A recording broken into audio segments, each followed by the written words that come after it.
Profe, buenas tardes.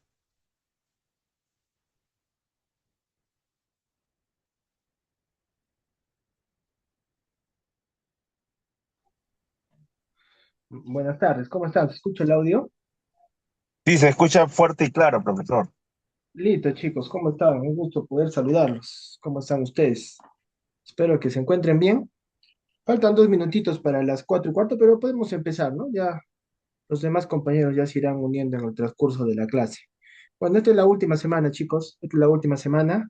Su examen final está programado para el sábado. Vamos a decirle la fecha. A ver, acá tengo, creo. Debe ser para el sábado 13. Sábado 13, la próxima semana. Recordemos que 8 y 9 es feriado, pero bueno, nosotros no tenemos clases, pero si es que alguno de ustedes ha tenido su examen programado para el 8 y el 9, lo han adelantado seguramente, ¿ya? En nuestro caso, nuestro examen final es el sábado 13, ¿ya?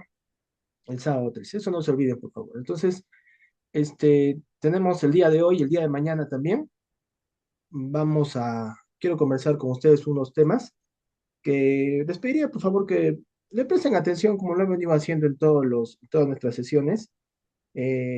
Son temitas importantes, interesantes, ¿ya? Entonces, empezaremos haciendo un pequeño repaso de lo que estábamos conversando la última clase anterior a las exposiciones, ¿no?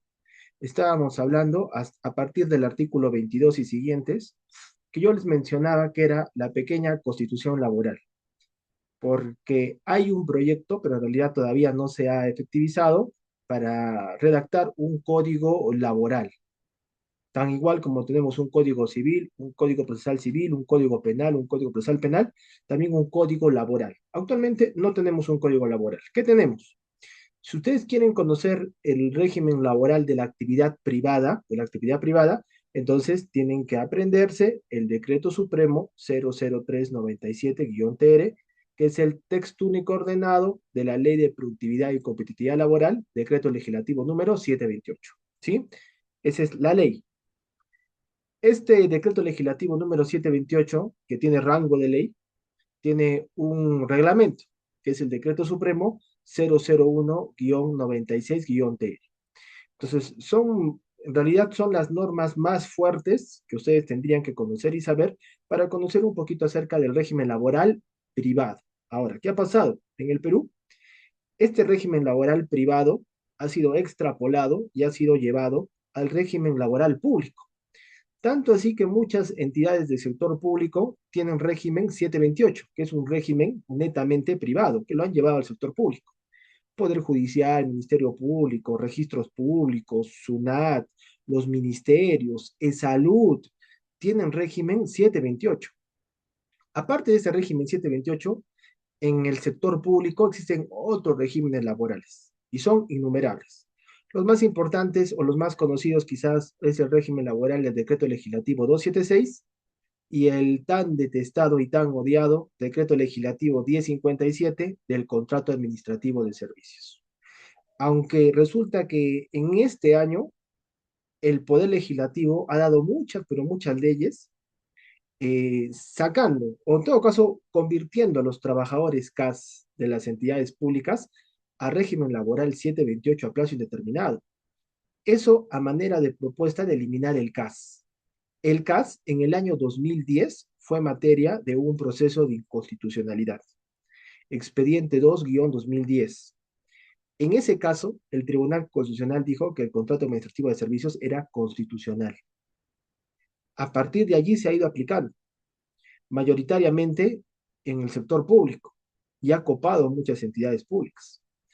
Ha habido contratos CAS en los cuales se ingresaba vía concurso público, CAS en los cuales no se ingresaba vía concurso público. De un tiempo a esta parte, como vuelvo a repetir, se han dictado muchas leyes para convertir este contrato CAS a un contrato 728 a plazo indeterminado. Ha sido, por ejemplo, el caso de los trabajadores del Poder Judicial, los trabajadores de registros públicos. Mm, Son los casos que se me vienen ahorita a la mente. Trabajadores CAS que van a pasar a ser trabajadores 728 a plazo indeterminado. Entonces, en realidad, en temas laborales, tanto en el sector público como en el sector privado, tenemos normas dispares. no tenemos un código consolidado laboral. Y es por eso de que aquellos que conocemos o que de todas maneras manejamos un poco temas laborales, hablamos del artículo 22 y siguientes de la Constitución como la pequeña Constitución laboral, porque sienta las bases para el desarrollo de estas leyes especiales, ¿no? Tanto para el sector público como para el sector privado. Artículo 22. El trabajo es un deber y un derecho. Es base del bienestar social y un medio de realización de la persona. ¿Sí? Es un deber y un derecho, ¿no? Todos tenemos el deber de trabajar y el derecho de hacerlo. Es base del bienestar social porque coadyuva al desarrollo del colectivo y medio de la realización de la persona, porque se entiende que a través del trabajo nosotros encontramos una realización personal, más que personal, también yo creo yo familiar. El Estado en sus diversas, el trabajo en sus diversas modalidades es objeto de atención prioritaria del Estado, el cual protege especialmente a la madre, al menor de edad y a la persona con discapacidad que trabaje. En el Decreto Supremo 00397-TR, que como les vuelvo a repetir, es un cuerpo normativo que abarca o que trata o analiza el régimen laboral en la actividad privada. Y ahora, en la realidad actual que vivimos en el Perú, muchas entidades públicas también tienen este régimen laboral, básicamente te señala de que el contrato de trabajo, porque el artículo 23 hace referencia del trabajo y sus diversas modalidades, el trabajo puede ser celebrado a plazo indeterminado. El contrato a plazo indeterminado puede ser celebrado por escrito o de manera verbal. La regla general de contratación en el Estado o la regla general de contratación en el sector público y privado es el contrato a plazo indeterminado. Y la excepción son los contratos sujetos a modalidad. ¿Sí? Estos contratos sujetos a modalidad o también llamados contratos a plazo fijo es la excepción, porque la regla general es la contratación a plazo indeterminado. La contratación a plazo indeterminado puede ser de manera escrita o puede ser verbal. En cambio, el contrato sujeto a modalidad necesariamente como requisito de validez tiene que ser celebrado por escrito. Ahora, ¿por qué digo de que estos contratos sujetos a modalidad o a plazo fijo es la excepción? ¿Por qué? Porque para su validez se requiere una causa objetiva determinante de la contratación temporal. O sea, tienes que especificar, indicar y el empleador acreditar que esa causa objetiva motiva la contratación temporal del trabajador. O sea, rompe la regla general de la contratación a plazo indeterminado. Entonces, hasta acá, tenemos contratos a plazo indeterminado, tenemos contratos a plazo fijo sujetos a modalidad y también dentro de ellos tenemos un híbrido que vendría a ser el contrato a tiempo parcial. El contrato a tiempo parcial puede ser celebrado a plazo indeterminado o a plazo fijo. Pero ¿cuál es la particularidad? Que en el contrato a tiempo parcial el trabajador labora menos de 4 horas. Menos de 4 horas. Entonces, cuando hablamos del trabajo y sus diversas modalidades, hablamos del contrato a plazo indeterminado, hablamos del contrato a tiempo parcial y hablamos de los contratos sujetos a modalidad o a plazo fijo. El propio Decreto Supremo 00397-TR establece cuáles son esos contratos sujetos a modalidad y los distribuye en tres grandes grupos. Están los contratos de naturaleza temporal, los contratos accidentales y los contratos para obra o servicio. Dentro de los contratos por naturaleza temporal están el contrato por incremento de actividad, el contrato por necesidad de mercado y el contrato por reconvención empresarial. Dentro de los contratos accidentales tenemos al contrato ocasional, al contrato de suplencia y al contrato por emergencia. Y dentro de los contratos para obra servicio tenemos el contrato específico, el contrato por temporada y el contrato intermitente. Son toda la gama de contratos sujetos a modalidad que regula la ley. ¿Sí? Entonces, cuando hablamos de que el trabajo y sus diversas modalidades es objeto de atención prioritaria del Estado, estamos hablando que el Estado tendría que procurarla proteger al trabajador, ya sea un trabajador a plazo indeterminado, un trabajador contratado sujeto a modalidad a plazo fijo o un trabajador contratado a tiempo parcial. Pero en la realidad no sucede eso. Y una particularidad para que ustedes se den cuenta, ¿no? De que en realidad esto viene a ser letra muerta. En el caso, por ejemplo, del trabajador a tiempo parcial, aquel que labora 4 o menos horas, este trabajador no tiene adecuada protección contra el despido arbitrario, por ejemplo.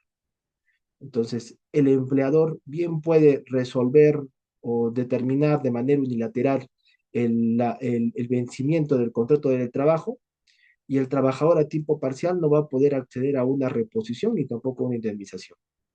¿Qué es lo que tiene que hacer primero el trabajador a tiempo parcial?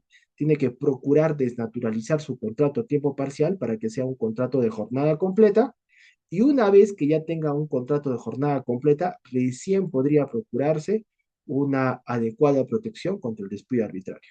Entonces, no es tan cierto de que el Estado proteja el trabajo en todas sus modalidades, porque un eslabón o una crítica a todo esto es el contrato a tiempo parcial. Es el contrato a tiempo parcial, que yo creo que sí tendría que darle protección al trabajador. Determinada protección tendría que dar, pero lamentablemente las normas específicas, en este caso el Decreto Supremo 00397-TR, no protege a los trabajadores a tiempo parcial, no los protege porque no les da la posibilidad de poder solicitar una reposición o el pago de una indemnización. Pero bueno, ahí está pues el artículo 23. Lo que sí es cierto, y es una protección reforzada que nace de la Constitución y que ha sido también tomada por el Perú de tratados internacionales, por ejemplo, el convenio Belén du Pará, que protege a la mujer, es la protección a la madre trabajadora. Eso sí, nace esta protección reforzada, nace en la Constitución y en la jurisprudencia de la Corte Suprema y del Tribunal Constitucional se ha visto claramente protegido. A ver, para el trabajador común y corriente, para que adquiera protección contra el despido arbitrario y pueda solicitar una reposición o una indemnización según lo considere pertinente y en función al tipo de despido al cual ha sido agraviado, tiene que superar el periodo de prueba. Seguramente ustedes han escuchado acerca del periodo de prueba. El periodo de prueba para el trabajador común y corriente es de 3 meses, 3 meses. Sin embargo, el trabajador y el empleador pueden pactar por escrito un periodo de prueba superior. En el caso de trabajadores de confianza, ese periodo de prueba no puede exceder los 6 meses. Y en el caso de los trabajadores de dirección, ese periodo de prueba no puede superar un año. Un año. ¿Ya? Entonces, una vez que el trabajador supera el periodo de prueba, pongámosles 3 meses, que es el periodo de prueba general y común que se aplica a la mayoría de trabajadores, adquiere protección contra el despido arbitrario. ¿Qué pasa en el caso de la madre o de la mujer trabajadora?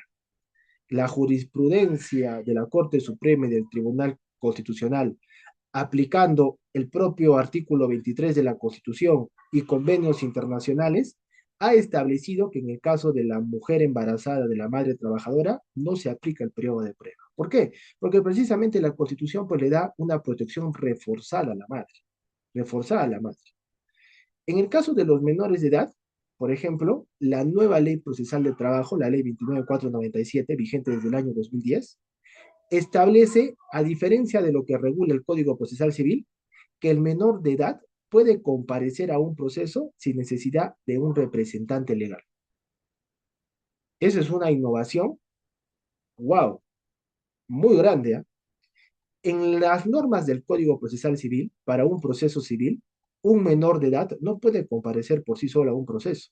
Tiene que comparecer en representación legal, bien podría ser de sus padres y a falta de los padres de un tutor, pero sí o sí tiene que estar representado legalmente por una persona.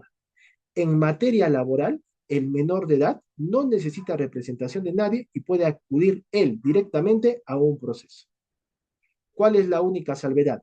Que se le notifica al Ministerio Público para que tome conocimiento de que el menor está acudiendo por sí mismo al proceso, pero aún así el Ministerio Público no se haga parte en el proceso laboral, el proceso va a continuar. Simplemente la formalidad es que hay que notificarle para que tome conocimiento el Ministerio Público. Entonces, pareciera que sí se cumple lo que dice la Constitución, la protección reforzada a favor de la madre y del menor de edad. Tanto así que en materia procesal laboral, al menor de edad se le permite que comparezca por sí mismo a un proceso, lo que no va a suceder en un proceso civil. Ahora, la Constitución también habla de la protección reforzada, no solamente a la madre, al menor de edad, sino también a la persona con discapacidad. Y esto es bastante interesante. Ustedes seguramente han llevado el curso de Derecho de Personas o lo estarán llevando. Y resulta que se ha cambiado un poco la nomenclatura que se utilizaba para hacer mención, por ejemplo, a los incapaces relativos. Yo me acuerdo cuando estaba en la universidad, a mí me enseñaron sobre los incapaces absolutos y los incapaces relativos. El incapaz absoluto en función a la edad. Y los incapaces relativos eran los del artículo 44 del Código Civil, ¿no? El toxicómano, el mal gestor, el ebrio habitual, todos estos sujetos que estaban enumerados en el artículo 44 eran denominados como incapaces relativos y a todos ellos se les aplicaba la figura de la curatela. Sin embargo, ahora lo que se ha buscado en función a un convenio internacional que ha suscrito el Perú y que lo ha ratificado el Poder Ejecutivo, es tratar de eliminar esta discriminación que se puede generar a favor de aquellas personas que tengan ciertas discapacidades. Y en función a eso, se ha incorporado la figura del apoyo y salvaguardas. Apoyo es la persona, como su nombre lo dice, que apoya a otra a poder manifestar su voluntad. Y salvaguardas son todos los ajustes necesarios para que esa persona ayude a otra para que pueda dar a conocer cuál es su voluntad.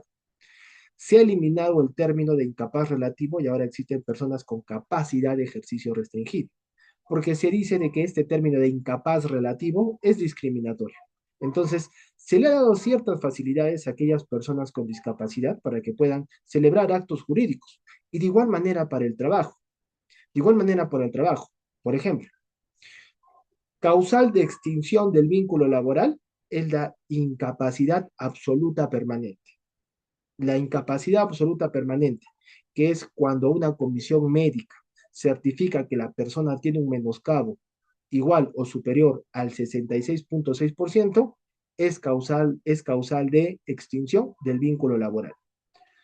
Cuando esta persona tiene una discapacidad menor al 66.66%, tiene una incapacidad parcial. Sin embargo, esta incapacidad parcial es materia de suspensión del vínculo laboral, sin perjuicio de que el empleador tenga que hacer los ajustes razonables para procurar que la continuidad del trabajador. ¿Cómo así? Digamos que, no sé, ustedes tienen pues una empresa de transporte de carga pesada, ¿ya?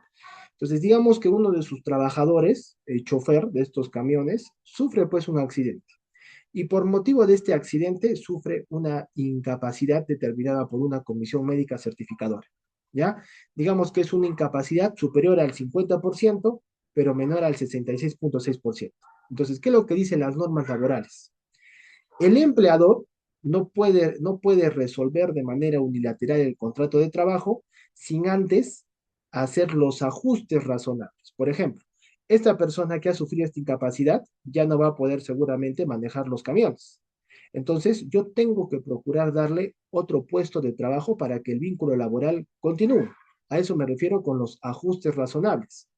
Me parece que en función a estas determinadas situaciones muy particulares, se cumple lo que dice el artículo 23 de la Constitución, en el sentido de que es cierto que se le da una protección reforzada a la madre, es cierto que se le da una protección reforzada al menor de edad y es cierto también que se le da una protección reforzada a la persona con discapacidad. En eso yo creo que sí se cumple lo que señala la Constitución, mas no se cumple cuando dice que el trabajo y todas sus modalidades es objeto de atención prioritaria del Estado. Porque, por ejemplo, la persona que tiene un contrato a tiempo parcial, como yo les mencionaba, no tiene adecuada protección cuando despido arbitrario. Profesor, entonces, digamos, generalmente estos chicos que trabajan en los malls, en los fast food, son contratados por contratos a tiempo parcial. Se supone que su jornada de trabajo no podría superar las 4 horas, pero en la realidad se demuestra de que sí, superan en muchos casos las 4 horas. Esa ya es causal de desnaturalización. Entonces, ¿qué es lo que tendría que hacer el abogado laboralista? Tendría que demandar, en primer lugar, la desnaturalización del contrato a tiempo parcial y su consecuencia, la existencia o la determinación de un contrato de trabajo a jornada completa. Pretensión número uno. Y pretensión número dos, ahí sí ya podría solicitar la reposición o la indemnización por despido arbitrario. Pero en los trabajadores a tiempo parcial que no demanden su desnaturalización o que no logren acreditar su desnaturalización, no van a tener protección contra el despido arbitrario. Entonces, como es cierto que la Constitución me dice que el trabajo y todas sus modalidades es atención prioritaria del Estado. Bueno, parece que en temas de trabajadores a tiempo parcial, ahí sí nos hemos quedado un poco. Ahí sí nos hemos quedado un poco. ¿Ya? El Estado promueve condiciones para el progreso social y económico, en especial mediante políticas de fomento del empleo productivo y de educación para el trabajo. Y eso lo hizo a partir del año 95 y siguientes, cuando existía la Ley del Fomento del Empleo, que posteriormente se dividió en la Ley de Productividad y Competitividad Laboral y en la Ley de Formación y Capacitación Laboral. Esta ley del fomento del empleo, que es la norma madre, que ya no existe porque ya se ha dividido en dos, lo que hacía era establecer los cimientos para la construcción de una legislación laboral para el sector privado. Y por otro lado, lo que hacía era fomentar la capacitación del joven para que luego pueda reinsertarse al mercado laboral como un trabajador formal. Estaba muy bien, estaba perfecto, pero lamentablemente, a partir de esta ley del fomento del empleo y siguientes, en materia laboral ya no se ha legislado mucho, ya no se ha legislado mucho. Entonces estamos hablando de leyes que datan del año 95, 96, 97. Y a esta parte ya no se ha legislado mucho sobre temas laborales. Es por eso que urge un código del trabajo, urge un código del trabajo. ¿Qué tenemos? Los cimientos estándares y básicos que establece la Constitución. Leyes especiales muy antiguas que incluso se han quedado muy retrasadas en función al boom económico que se ha ido viviendo en el Perú. Han existido diferentes o nuevas formas de contratación que en las normas clásicas laborales no están reguladas. Entonces tenemos que recurrir a jurisprudencia y a doctrina, pero lamentablemente en temas de jurisprudencia incluso ahí se vive una incongruencia total. Yo les voy a comentar algo para que ustedes se den cuenta. El recurso de casación, conforme lo establece el Código Procesal Civil, tiene por finalidad uniformizar la jurisprudencia a nivel nacional. Se supone que la Corte Suprema, como máximo ente de administración de justicia, tiene que dictarnos los parámetros uniformizando la jurisprudencia que tendría que ser aplicada por los jueces de instancias inferiores. Tendría que ser así. Sin embargo, aquí en Arequipa tenemos a la minera Cerro Verde, ¿ya? La minera Cerro Verde, una de las mineras más grandes incluso creo del mundo, extrae cobre. Extrae cobre, es el principal metal que extrae esta minera Cerro Verde, y como ustedes seguramente lo sabrán, por ahí quizás han podido leer o conocer un poquito más sobre esto, el precio del cobre a nivel mundial rápidamente puede tener una alza y rápidamente puede tener una baja. Entonces, puede haber incrementos, pero estos incrementos, ¿qué son? Son coyunturales o imprevisibles. El precio del cobre un día puede estar arriba, al día siguiente puede bajar, al día siguiente puede subir, al día siguiente puede bajar un poquito y así. Es muy imprevisible y es muy coyuntural. ¿Qué es lo que pasa? A partir del año 2018, más o menos, el precio del cobre a nivel mundial tuvo una tendencia al alza. Bajaba en determinados picos, pero siempre iba al alza. Iba al alza. Entonces, Cerro Verde, tomando en cuenta de que se estaba incrementando el valor del cobre, decidió contratar nuevo personal para atender precisamente estos incrementos del precio del cobre. Entonces, a estos personales los contrató mediante el contrato sujeto a modalidad por necesidad de mercado, ¿ya? El contrato por necesidad de mercado precisamente se utiliza para atender estos incrementos de la producción, pero incrementos coyunturales o imprevisibles.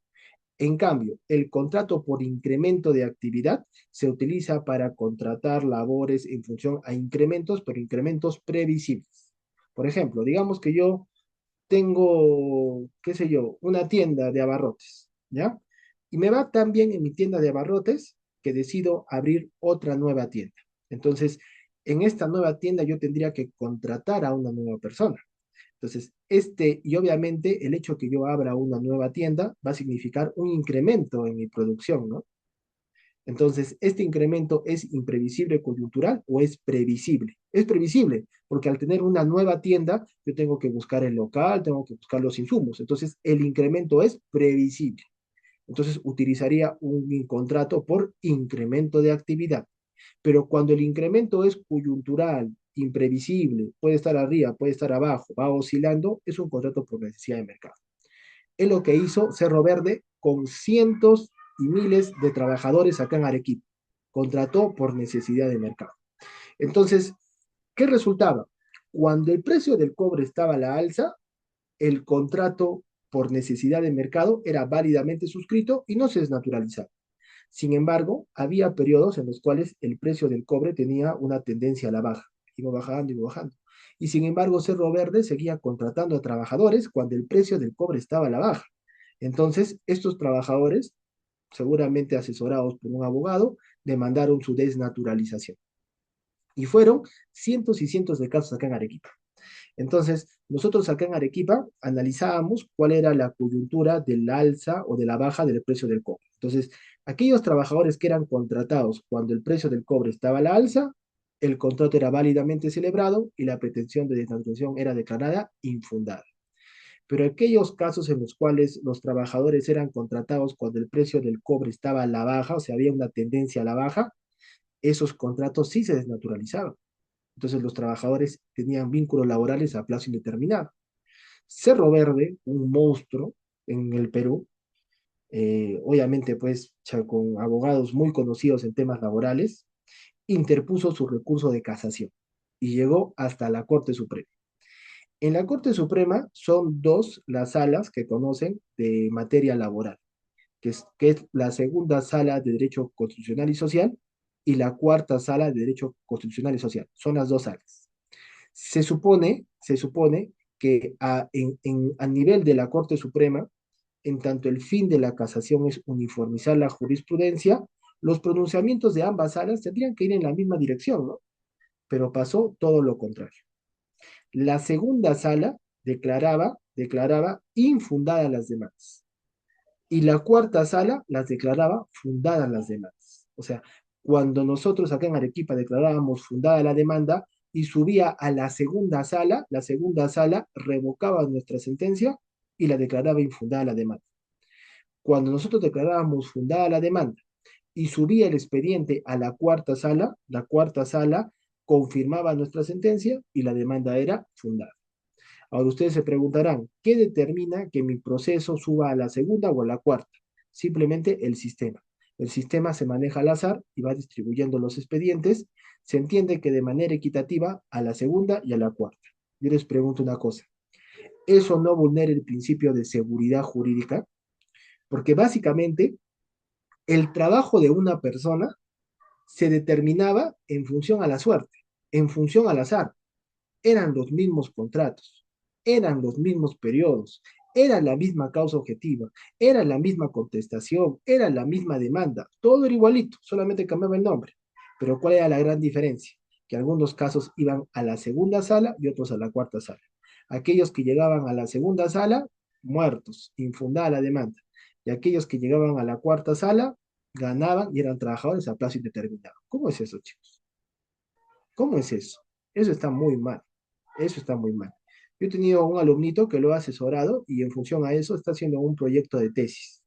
Su tesis va a tratar acerca de la falta de seguridad jurídica en función a los casos de Cerro Verde de desnaturalización de contratos por necesidad de mercado.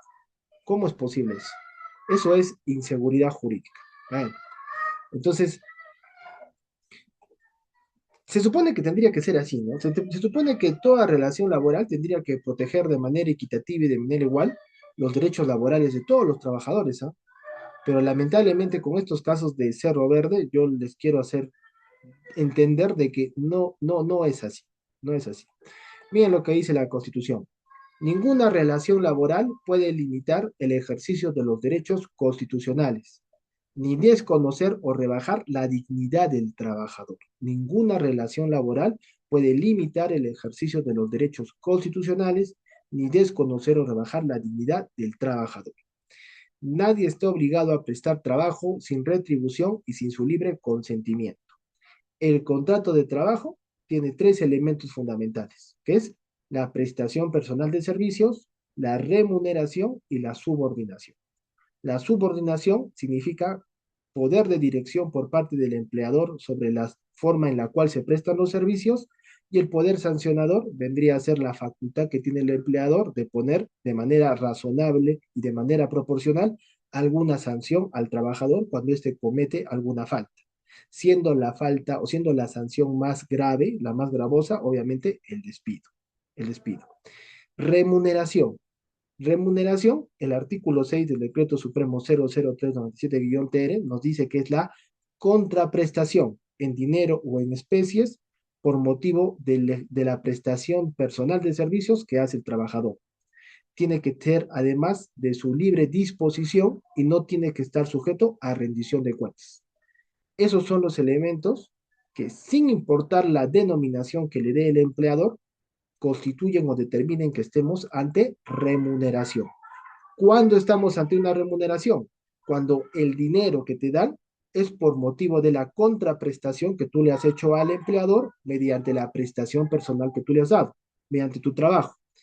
No tiene que estar sujeto a rendición de cuentas y tiene que ser de tu libre disposición. Cualquier monto que cumpla con esas condiciones, con esas características, es remuneración. Entonces, acá la Constitución acierta y nos dice, ¿no?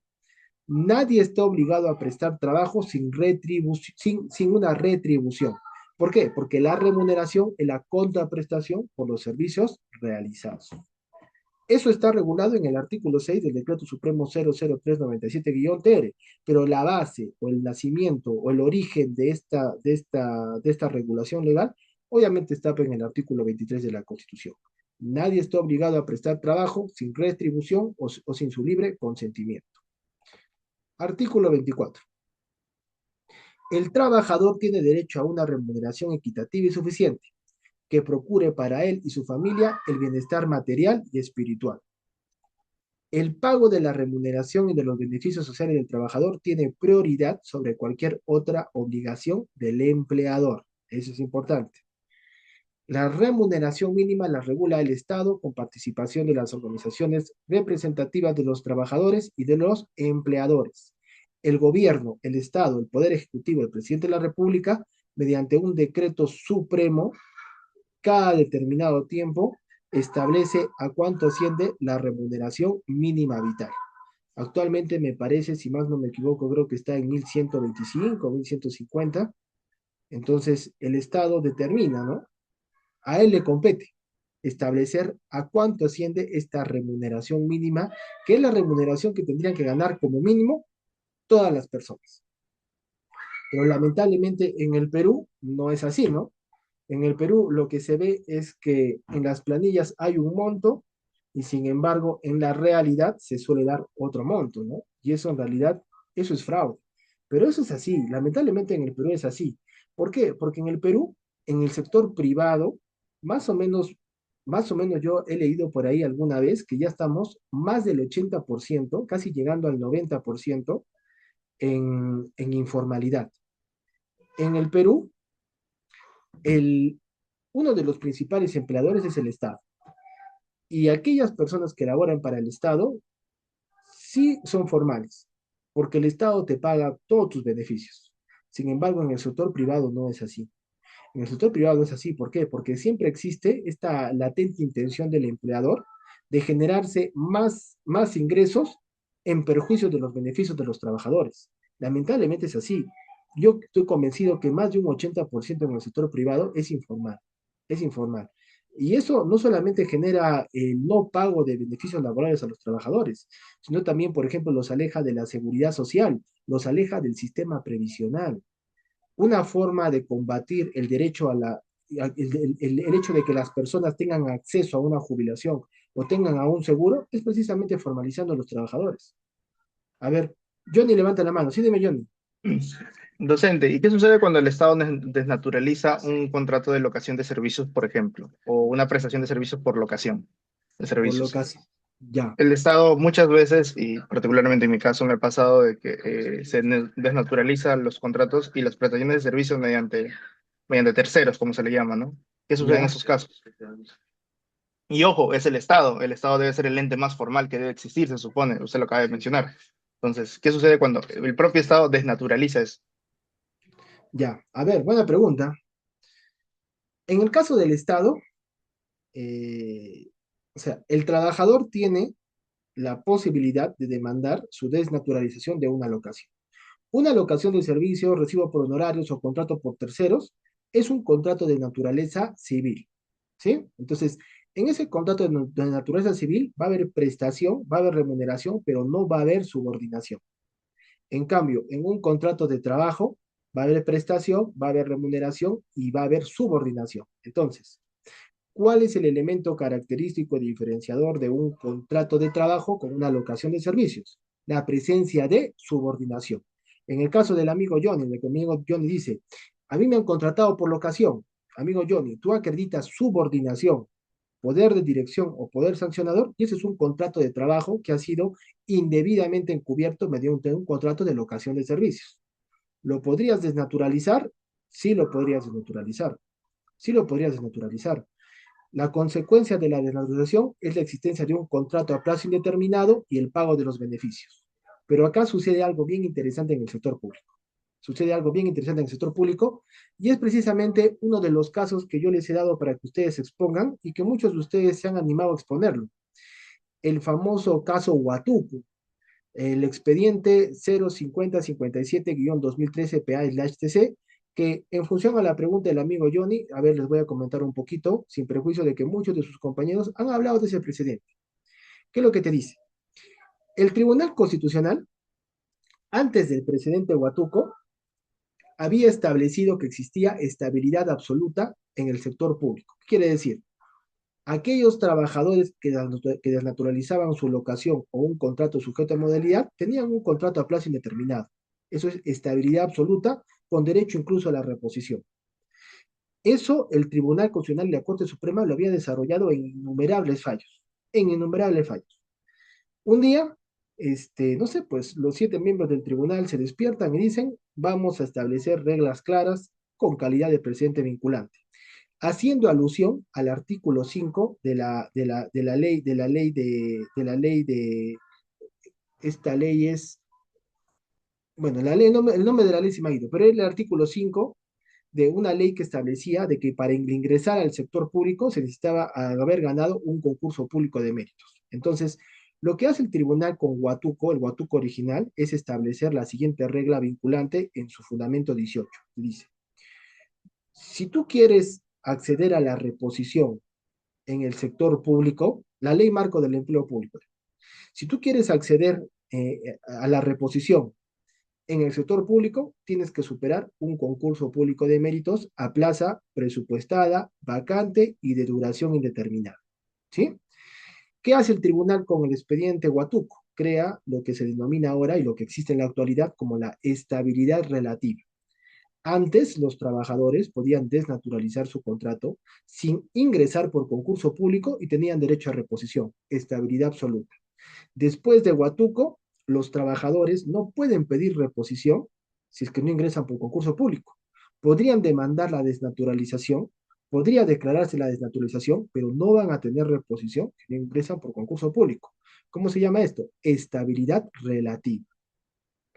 Posterior a los meses de que se emite el caso Huatuco, el expediente 5057-2013, el mismo Tribunal Constitucional emite la sentencia del expediente 6681-2013, donde el tribunal dice que va a flexibilizar Huatuco y añade un ingrediente que no estaba en la sentencia original, que era la famosa carrera administrativa. Entonces, el tribunal, a efecto de flexibilizar Huatuco, dice de que el precedente Huatuco solamente se va a aplicar en aquellos casos donde el trabajador haga carrera administrativa. Haga carrera administrativa. E incluso en esa 681 nos establece, nos dice que trabajadores o servidores públicos no hacen carrera administrativa. Y dentro de ellos, los obreros municipales. Porque dice, obrero entras y obrero te quedarás. No haces carrera administrativa, no tienes la capacidad de ascender. Profesor, pero yo puedo ser obrero, por ejemplo, vigilante, y luego me ascienden y ahora soy jefe de los vigilantes. Si tú eres jefe de los vigilantes, ya no eres un obrero, eres un empleado. Entonces, El tribunal en la expediente 681 establece el tema de la carrera administrativa como requisito para la aplicación de Huatuco, cuando el expediente original no lo señalaba. El expediente original decía que Huatuco se aplicaba para todos, y en el 681 dice que se aplica solamente para los que hacen carrera administrativa. En buen cristiano, en el sector público, tú puedes demandar tu desnaturalización. En el caso del amigo Johnny, por ejemplo, que era de la locación, sí la puedes demandar. Puedes solicitar la reposición solamente si no haces carrera administrativa, porque si haces carrera administrativa no puedes pedir la reposición, podrías acceder a la desnaturalización, pero sin estabilidad absoluta. Ahora, amigo Johnny, ¿tú trabajabas en alguna entidad pública o trabajas? Trabajaba. Trabajaba. ¿Y qué Ujú. hacías? ¿Qué hacías? Era auxiliar administrativo con funciones de resolutor Auxiliar administrativo. ¿Y en qué entidad trabajabas? en una municipalidad. En una municipalidad. Ya. Excelente, Ujú. amigo. La Ley Orgánica de Municipalidades, la Ley 27972, establece en su artículo 37 que los trabajadores obreros de las municipalidades son régimen 728 y los trabajadores empleados son régimen laboral público. En el caso del amigo Johnny, él era un auxiliar, entonces era un empleado. Profesor, ¿cómo puedo diferenciar entre un empleado y un obrero? El empleado es aquella persona que hace labores mayoritariamente intelectuales, mientras que el obrero es aquella persona que hace labores mayoritariamente manuales. El amigo, obviamente, era pues un empleado, ¿no? Era un empleado. Ahora, el amigo dice, yo era un empleado y trabajaba por locación de servicios. Todo lo que yo les estoy explicando en función a la desnaturalización, cuando hay un contrato de trabajo, cuando hay una subordinación, se aplica en función a aquellos trabajadores adscritos al régimen laboral 728. En el caso del amigo Johnny, a él se le aplica el régimen laboral público, porque eso lo dice el artículo 37. Al ser un régimen laboral público, o se le puede aplicar el régimen del decreto legislativo 276 o el régimen del contrato CAS. Sin embargo, al amigo Johnny lo contrataban por locación de servicios. Entonces, el amigo Johnny, ¿qué ha podido hacer? Existe la ley 24041. Es una ley del año 82, 83 o 84.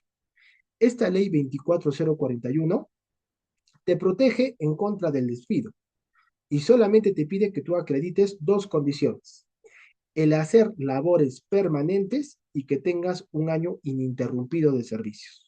Amigo Johnny, ¿tú cuánto tiempo has trabajado como locador en la municipalidad? Más de un año que yo sepa, pero renuncié voluntariamente, claro.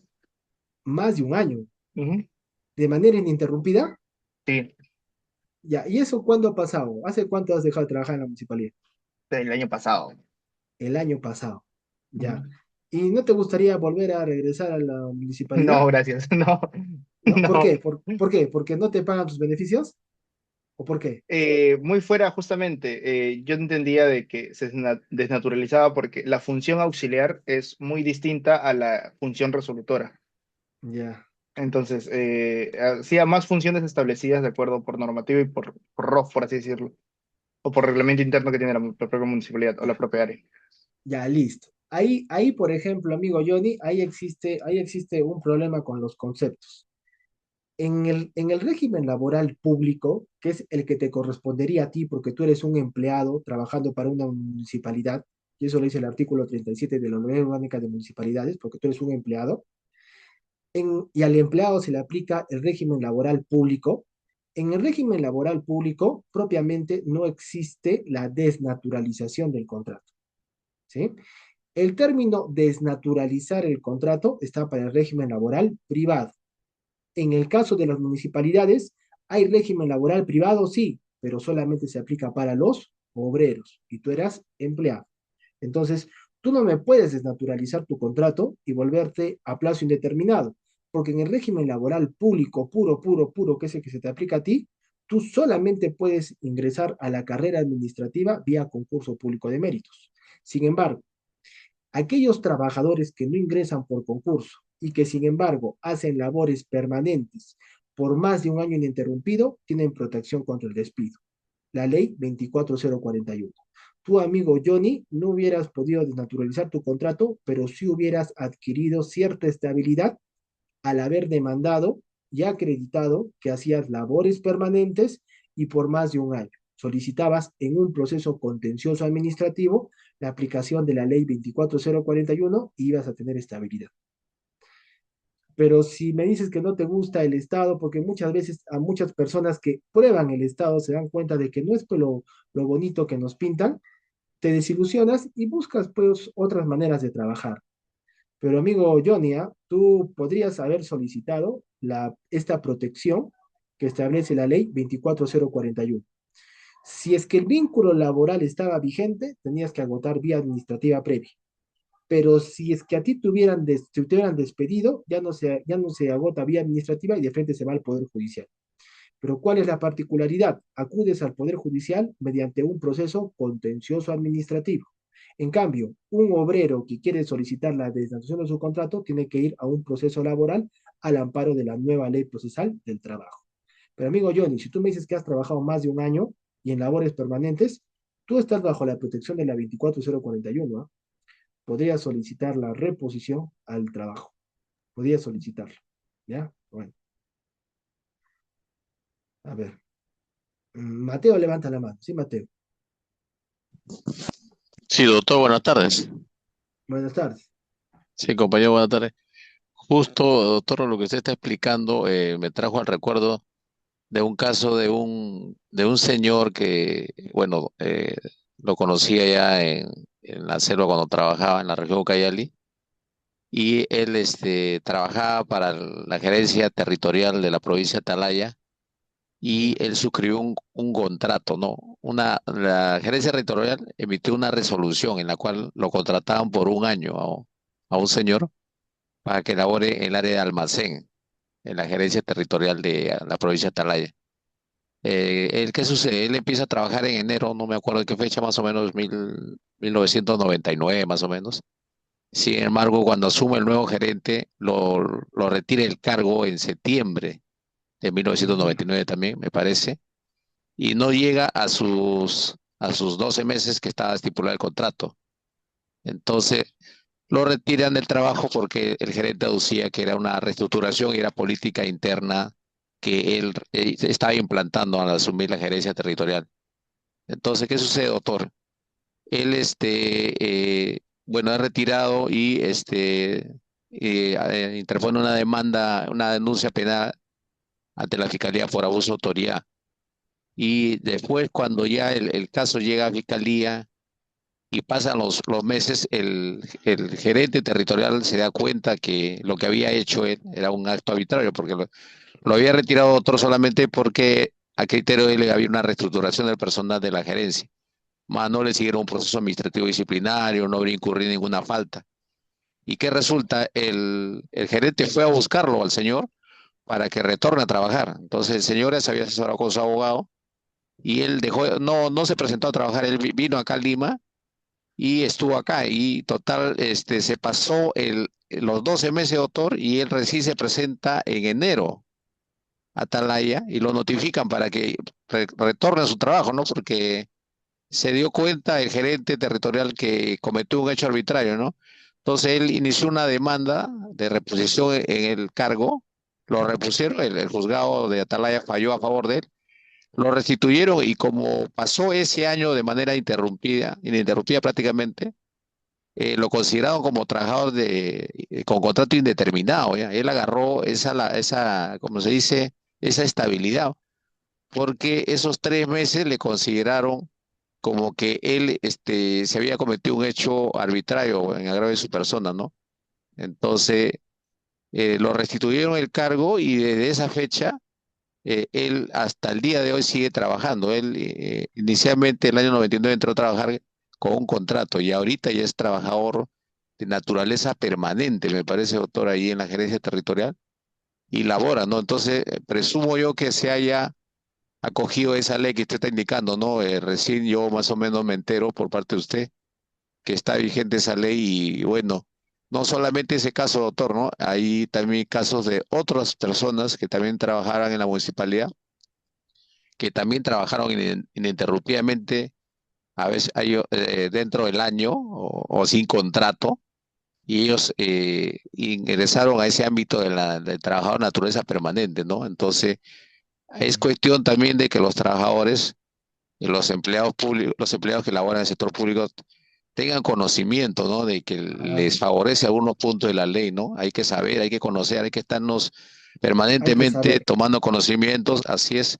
Y muy bien, doctor, que usted nos explique en la presente clase, ¿no? Porque a veces nosotros desconocemos, ¿no? Yo, como en una clase anterior creo le hice conocer sobre una situación de un compañero, de un amigo que tengo, que trabajaba en la Policía Nacional y bueno, él dejó, trabaja aparte de una empresa privada, ¿no? Y la disertación que usted hizo, o sea, en realidad hay mecanismos para que los empleados hagan valer sus derechos, ¿no? Para que puedan trabajar en el sector público. El caso también del compañero Johnny, él también veo que ya él pasó el año ininterrumpido trabajando y creo que le asistiría el derecho para que él pueda hacer prevalecer sus derechos.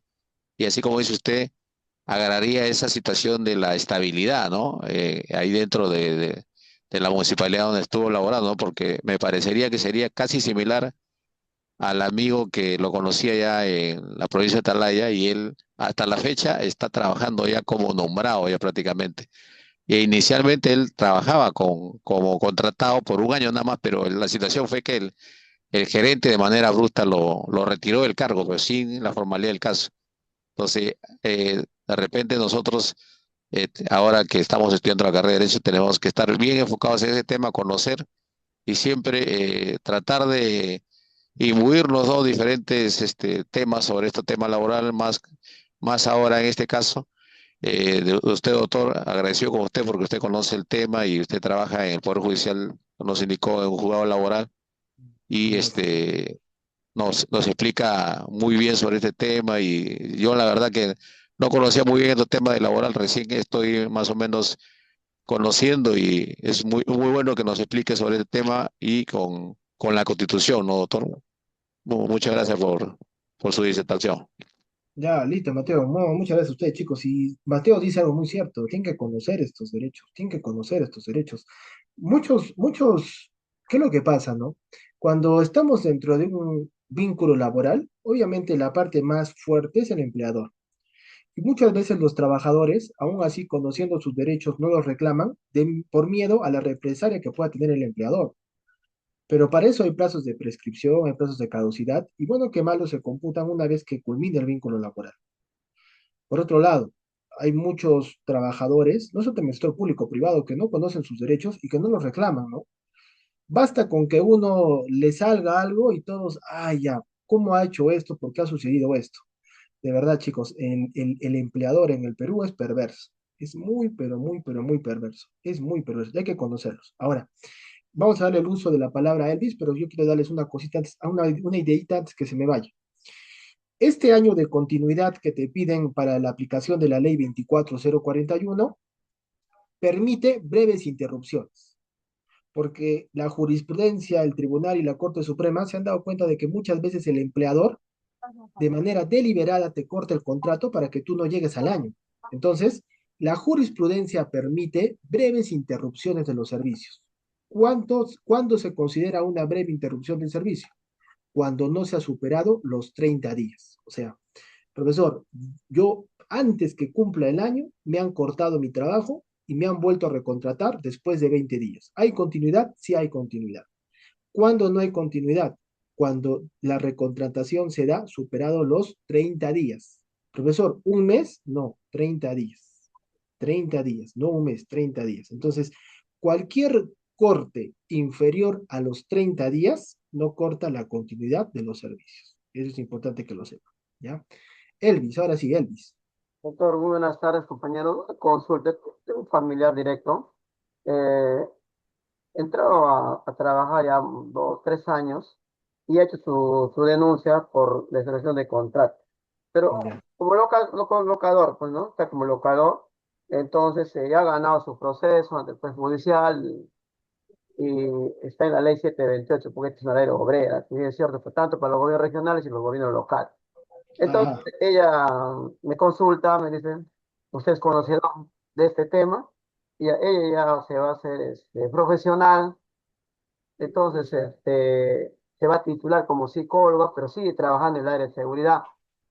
La pregunta sería, ¿puede homologar o acceder a algún cargo más, ya siendo como psicóloga, se titula, pero ella sigue siendo obrera. Entonces, esa es mi pregunta, ¿no? Disculpe, más bien. No, perfecto, está buena la pregunta, Elvis. Elvis dice lo siguiente. Yo tengo mi familiar que ha ganado su juicio y es 728 indeterminada, pero como obrera. Ahora ella se va a titular y obviamente va a querer ejercer su carrera, ¿no? Entonces, la pregunta es, ¿ella tiene alguna forma de subir a otro puesto, a otra plaza, o qué puede hacer? Mire, en las municipalidades el régimen laboral es híbrido, ¿no? Porque hay 728 y el régimen laboral público. El régimen 728 se aplica única y exclusivamente para el obrero. Y el régimen laboral público, como vuelvo a repetir, 276 o CAS, se aplica para el empleado. Entonces, en el caso de la amiga o del familiar de Elvis, ¿no? Ella va a poder seguir con su trabajo como obrera. Pero lamentablemente, si ella quisiera ejercer su carrera como psicóloga dentro de una municipalidad, ya no se le podría aplicar el régimen 728 y tendría que aplicársele un régimen 276. Porque precisamente el tribunal en el caso Huatuco y en la sentencia que la flexibiliza, ha establecido que dentro del sector público hay determinados regímenes especiales que no forman parte de la carrera administrativa, como es el obrero municipal. ¿A qué me refiero? Obrero entras y obrero te vas a quedar, porque el obrero no puede ascender. Por eso que no hace carrera administrativa. Entonces, en el caso de la familiar de Elvis, si esta familiar quiere ejercer sus labores como psicólogas en la municipalidad, tendría que cambiar de régimen laboral. Tendría que cambiar de régimen laboral. Tendría que dejar, porque no podría ser un obrero 728 ejerciendo funciones de psicólogo. No podría ser. Tendría que cambiar de régimen laboral, pero lamentablemente para cambiar de régimen laboral, tendría que concursar, porque en el régimen laboral público, para ingresar a la carrera administrativa, hay que superar un concurso público de méritos. Ella puede continuar con sus labores como obrera, pero no va a poder ejercer su carrera como psicóloga, pero sí puede hacer sus labores como obrera, ¿no? Mm, Entonces, doctor, disculpe, tuviera que, en este caso, este es el gobierno regional de Ucayali. ah, Según en las directivas porque yo también pertenezco a un sindicato, y ahí están ahorita luchando para que estos trabajadores, hay muchos trabajadores también del sector público que han entrado así como asistentes administrativos, hoy son profesionales ya de universidades y ellos les siguen pagando lo mismo, ¿no? Casi como que estarían haciendo una labor de asistente administrativo, ellas son contadores, son administrativos, pero ahorita en el Congreso se está debatiendo a nivel de toditos los sindicatos a nivel nacional, que son cuatro asociaciones grandes, y eso está en el Congreso, para homologar a esas personas. Entonces, ahorita se está debatiendo en estos momentos. El día 18 de diciembre se va a debatir. Ya subió ya a una de las, no me recuerdo bien, pero son bastantes, en todo este caso, doctor, mi familiar tuviera que renunciar y concursar, porque también este es un tema político, ¿no? Este es un tema mm. político. Tendría que dejar el régimen laboral 728, porque ya no haría labores de obrera, y migrar a un régimen laboral público, pero mediante concurso.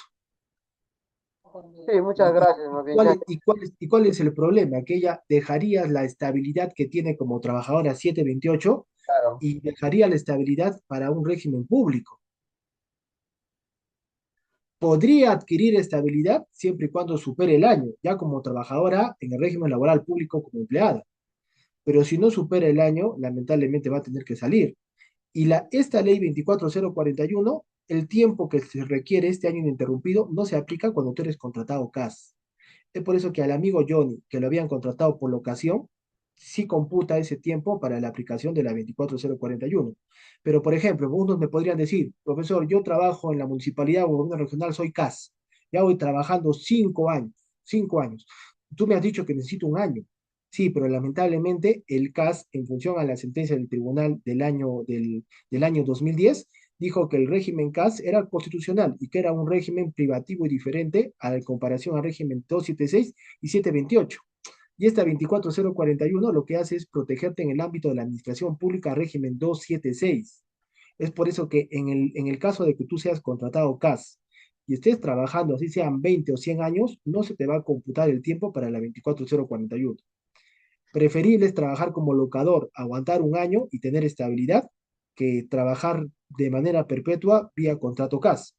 Es por eso que, como yo les mencionaba al principio de la clase, hay muchas leyes que se han dado cuenta efectivamente que el CAS pues es tirano.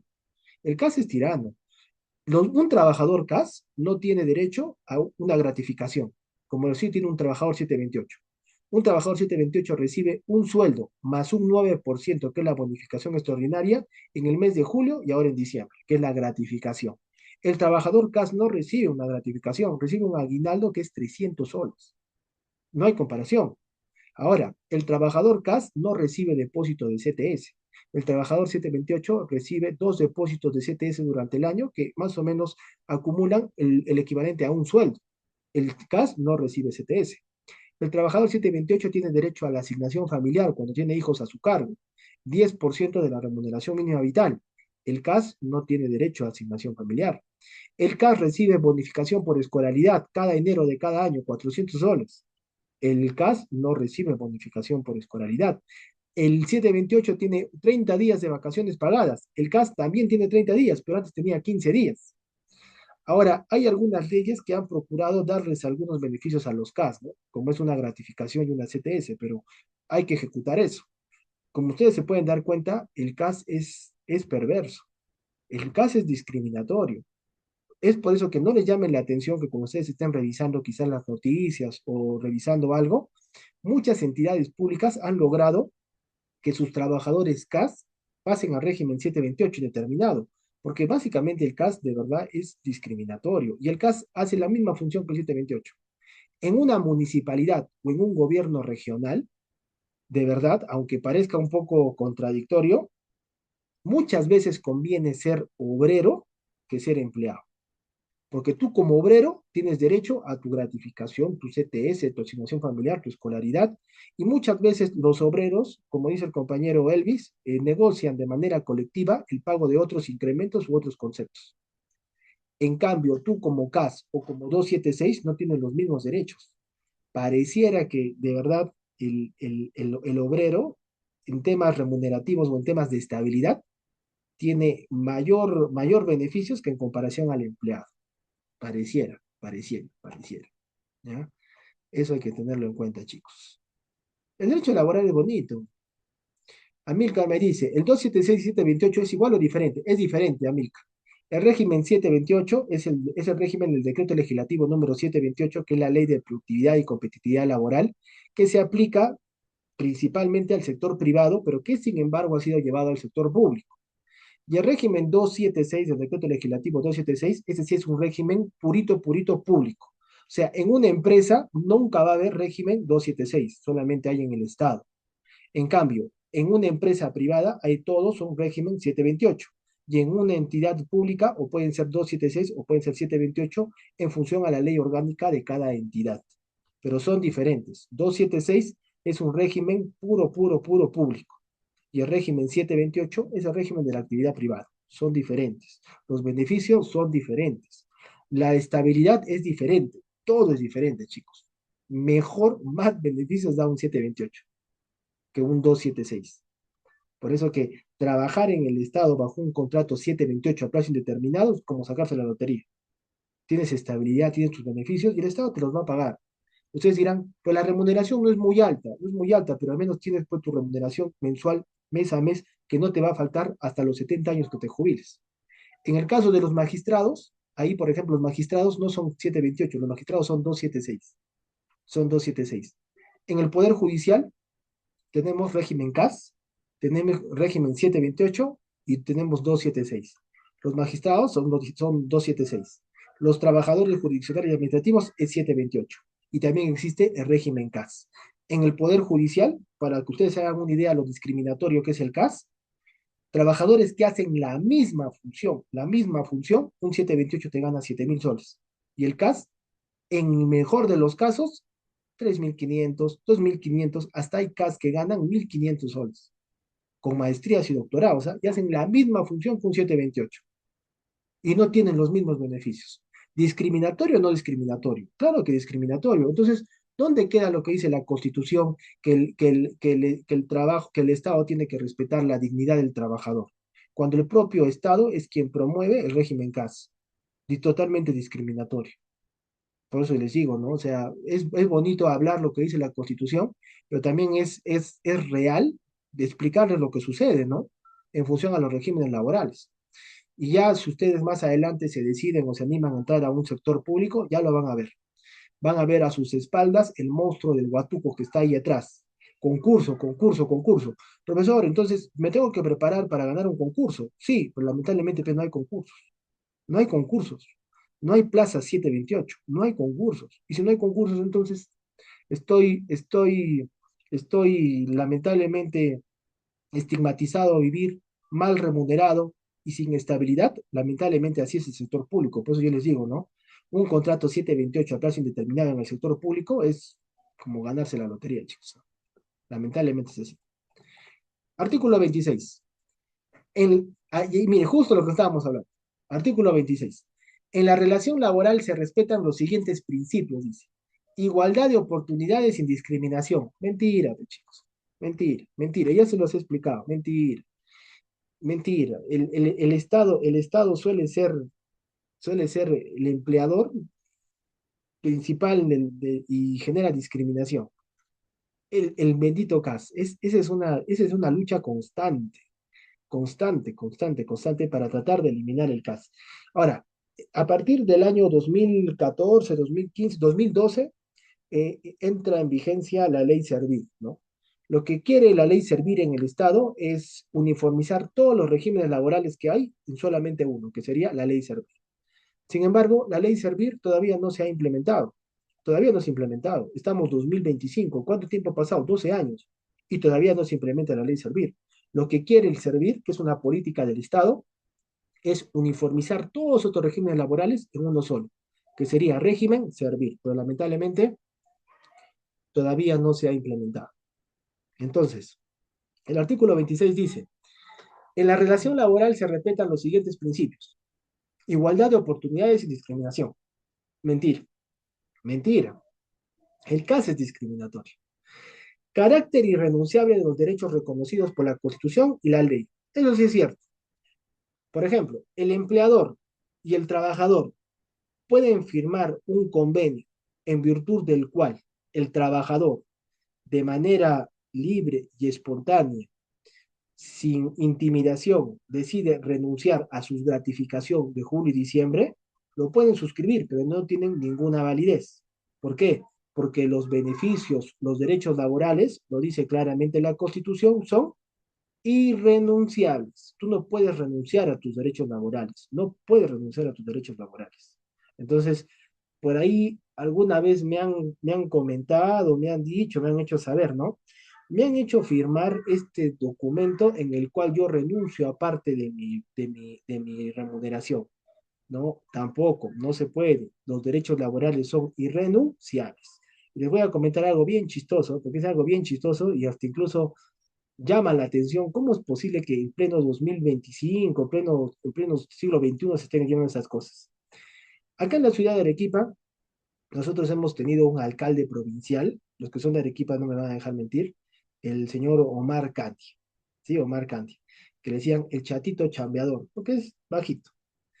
Este caberito Omar Candia pasó por un proceso penal por la compra irregular de unas cámaras de vigilancia cuando él era alcalde distrital del distrito de Alto Selva Alegre, acá en Arequipa, pero también ha sido alcalde provincial de Arequipa.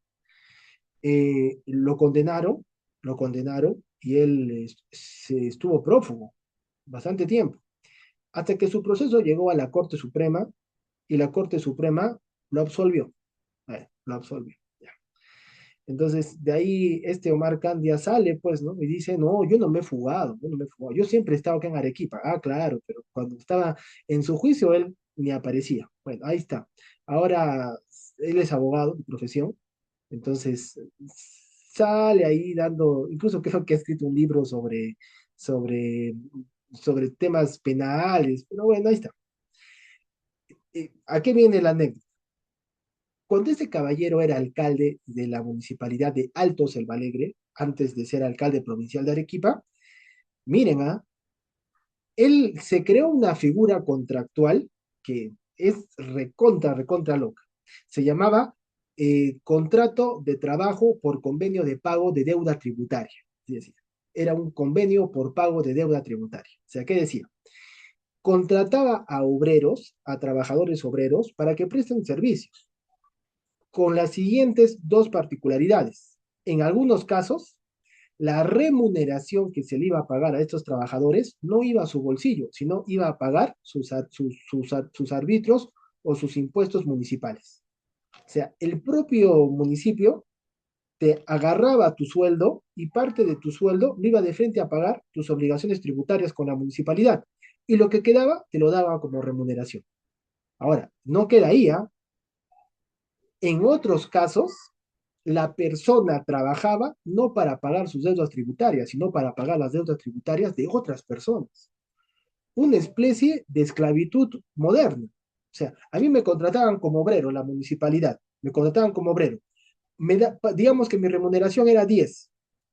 Me daban 5 que iba para mí y los otros 5 iban para pagar una deuda tributaria, no mía, de otra persona. O sea, eso es totalmente, pues, loco. O sea, rompe cualquier margen de razonabilidad.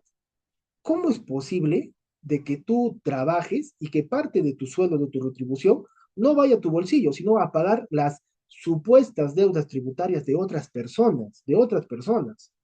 Entonces, obviamente, eso es un escándalo en función a lo que dice el artículo 26 de la Constitución y en temas laborales. Pero fue lo que implementó este alcalde Omar Candy. Omar Candy, pero ya el Omar Candy yo lo tengo ahí cruzado, lo tengo el Omar Candy. Entonces, obviamente, los trabajadores que eran contratados bajo esta modalidad demandaban la destitución de sus contratos y todos ellos han ganado. Y la Corte Suprema ha ratificado y ahora son trabajadores indeterminados y luego de ello han pedido el reintegro de las remuneraciones que le quitaron. Y obviamente han ganado y la Corte Suprema ha confirmado. Porque, a ver, chicos, ¿se imaginan ustedes que a ustedes los contraten y parte de su sueldo va a su bolsillo y la otra parte va a pagar una deuda tributaria que incluso la municipalidad no logró acreditar que existía, pero ni siquiera pagar sus deudas tributarias, sino la deuda tributaria de otra persona ajena que ustedes ni siquiera conocen?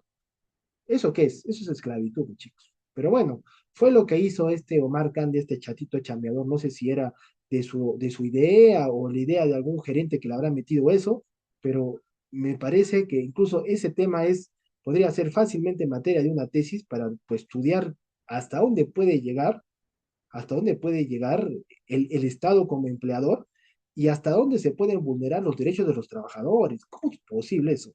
Un escándalo. Entonces, no se van a olvidar, los derechos laborales son irrenunciables. 3. Interpretación favorable al trabajador en caso de duda insalvable sobre el sentido de una norma, lo que se conoce como el indubio pro operario. Seguramente ustedes han escuchado del indubio pro reo, ¿no? En caso de duda, se aplica la norma o se interpreta la norma en favor al reo, indubio pro reo, en materia penal. En materia laboral también tenemos nuestra interpretación a favor del trabajador y se llama indubio pro operario y está regulada en el inciso 3 del artículo 26 de la Constitución Política del Perú. Entonces, ¿cuáles son los tres principales principios en los cuales se sustenta la relación laboral? La igualdad de oportunidades sin discriminación, el carácter irrenunciable de los derechos laborales y el indubio pro operario, que es la interpretación en favor del trabajador. ¿Ya? Son los tres principios en los cuales se sustenta la relación laboral. Artículo 27. La ley otorga al trabajador adecuada protección contra el despido arbitrario. Y me parece que en función de esto, yo ya les había explicado la última clase que hablamos, ¿no? Los tipos de despido y sus consecuencias. Pero a ver, les vamos a dar un pequeño refresco para que ustedes se den cuenta. En la ley, en la norma, está regulado el despido disciplinario, el despido indirecto, el despido nulo y el despido arbitrario. En la jurisprudencia del Tribunal Constitucional, en el caso Llanos Huasco, en el caso Bailón Flores y en el caso Telefónica, a partir del despido arbitrario se crea el despido incausado y el despido fraudulento. Entonces, actualmente en el Perú tenemos el despido incausado, el fraudulento, el arbitrario, el indirecto, el nulo y el despido disciplinario. ¿Ya? En el caso del despido incausado y el despido fraudulento, el trabajador elige si quiere optar por la reposición o por la indemnización. En el caso del despido nulo, el trabajador puede pedir la reposición. Entonces, los únicos tres tipos de despido mediante los cuales el trabajador puede obtener la reposición en el empleo es el despido nulo, el incausado o el fraudulento. En el caso del despido indirecto, es el caso en el cual el trabajador se da por despedido ante actos de hostilidad. La consecuencia es el pago de una indemnización. En el caso del despido arbitrario, la consecuencia es el pago de una indemnización. En el caso del despido disciplinario, ahí no tienes derecho a nada porque tú te has portado mal. El empleador ha cumplido con un procedimiento, te ha imputado una causa justa de despido, referida con tu conducta, tu capacidad, la ha logrado acreditar, entonces simplemente te queda a ti irte. Estás bien despedido. La adecuada protección contra el despido arbitrario que señala el artículo 27 significa que el trabajador tiene que tener derecho a la reposición o al pago de una indemnización. En la práctica, ¿se ejerce o se cumple esto? Sí, pero en función a determinado tipo de despido. No se van a olvidar. En función al despido nulo, en función al despido incausado, del despido fraudulento, el trabajador puede obtener la reposición. En los demás tipos de despido, la indemnización. Con la salvedad que en el caso del despido incausado y fraudulento, el trabajador elige solamente por uno, o por la reposición o por la indemnización. Eso es la adecuada protección contra el despido arbitrario.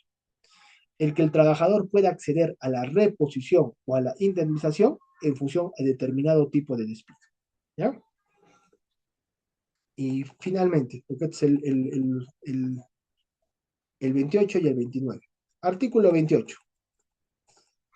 El Estado reconoce los derechos de sindicalización, de negociación colectiva y huelga, cautela su ejercicio democrático.